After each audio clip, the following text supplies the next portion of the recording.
If a nation's borders are breached by a foreign military, that nation has an inherent right to fight back. It is the most basic premise of statehood, survival. That premise is codified right here, in Article 51 of the United Nations Charter. This document formalized the modern rules of global conflict, cementing self-defense as a legal absolute. Today, every major global power relies on this specific doctrine to legitimize military mobilization. It is the accepted baseline for why armies go to war. But Article 51 relies on a strict geometric assumption.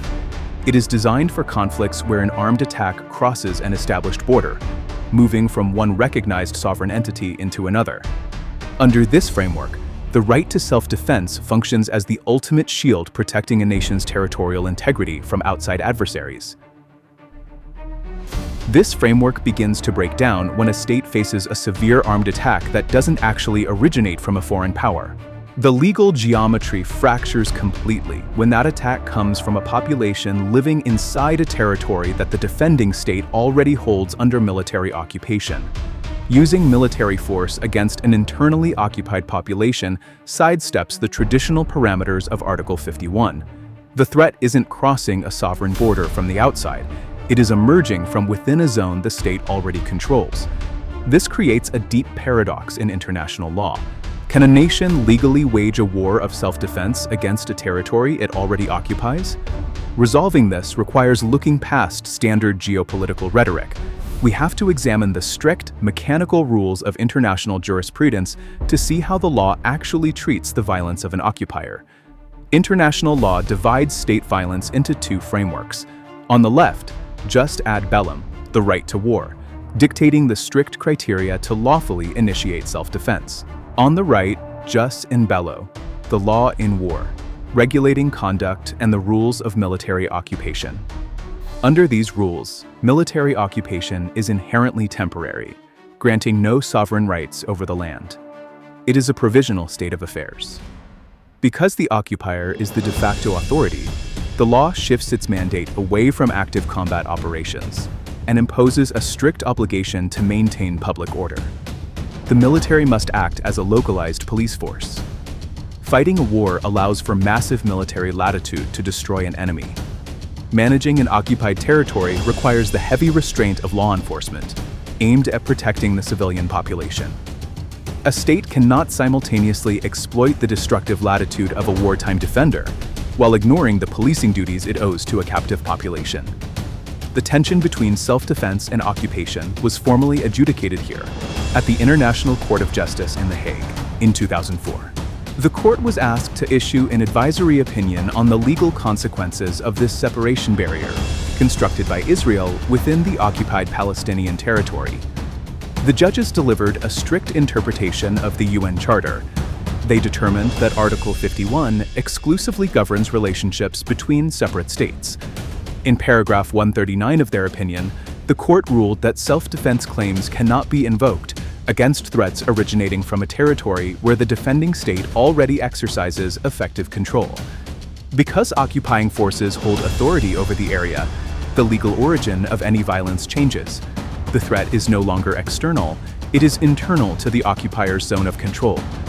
The court did acknowledge that a state has a legitimate duty to protect its own citizens from violence, regardless of where that violence originates. But the resulting doctrine is clear. Security within an occupied zone must be maintained through the strict bounds of law enforcement. The occupying power is prohibited from invoking military rules of warfare against the population it controls. To understand this, we look at a spectrum of jurisdictional control. On the high control end is the West Bank. With an ongoing military presence, the prohibition on self-defense here is absolute. Gaza, however, sits on the opposite end, marked by a low physical presence reality. In 2005, the military withdrew its ground forces and permanent installations from Gaza, challenging the traditional definition of an ongoing occupation. Some legal scholars argue that this absence of physical troops means the occupier no longer exercises effective internal control, which could theoretically reactivate the state's right to invoke external self-defense. But customary international law places overarching restrictions on any use of force. Even in self-defense, military operations must pass strict tests of necessity and proportionality. Even if jurisdictional ambiguity allows a state to claim self-defense, international law aggressively restricts how that defense is executed to prevent excessive civilian harm. All of these rules hinge on the foundational premise that a legal occupation must remain a temporary security measure. We can map the ulterior purpose doctrine. It starts when legitimate self-defense turns into a prolonged occupation. If the occupying power begins annexing land or frustrating the population's right to self-determination, it structurally violates its temporary mandate and retroactively attacks its original legal justification.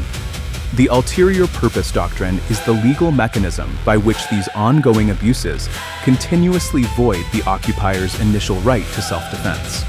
This clarifies the paradox. A state cannot legally invoke the right of self-defense to protect a territorial annexation that is inherently illegal. When an occupation's underlying purpose shifts from temporary security to permanent domination, the law ceases to view it as self-defense. It categorizes the operation strictly as an unlawful use of force. When we move from the abstract logic of the courtroom to the physical environment, we see exactly what happens in these coastal urban centers.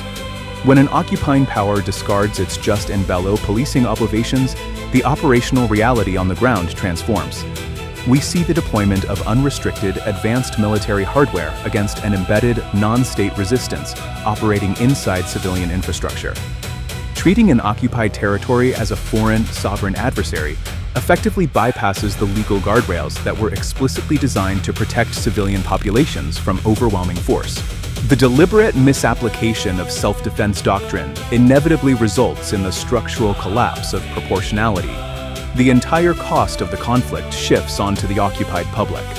We return to the central paradox, attempting to apply state-on-state survival rules to a population already subjugated by the state.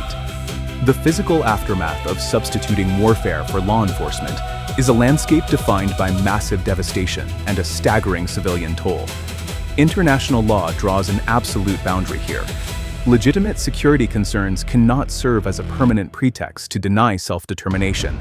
A profound threshold is crossed when a state weaponizes the language of self-defense to construct a permanent cage around a civilian population.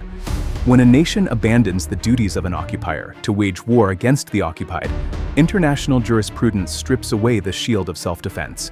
What remains is only the mechanics of aggression.